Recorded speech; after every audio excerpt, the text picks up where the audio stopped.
ምን ጊዜ በዚህ ምድር ላይ ቀና ብሎ መሄድ ያለባቸው እነዚህ ሰዎች ናቸው።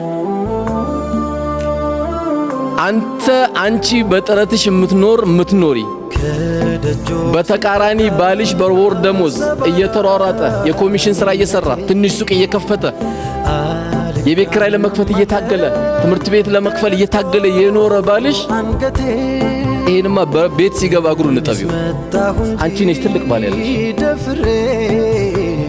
ከዚህ የበለጠም ዱንያ ላይ ትልቅ ሰው ይከል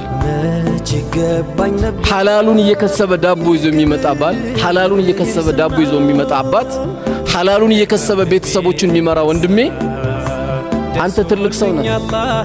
ትንሽ ሆንክ እንዳይመስልህ። ተሯሯጥ አብሽር፣ ቀና ብለህ ትሄዳለህ። ጂ+2 ባታወርሳቸው እስልምናን ታወርሳቸዋለህ፣ ሐላል ታወርሳቸዋለህ።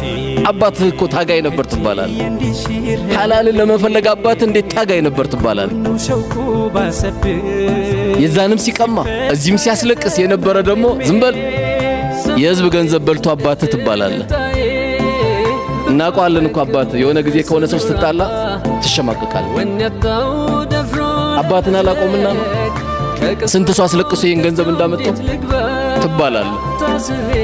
አባትም ከአላህ ጋር ተጋጭቶ ነው ሄደው በሚያሳዝነው መልኩ አባትም የሰው ሐቅ ይዘው ነው ደሞ ሄደው። ስለዚህ ታግለን የምንኖር ሰዎች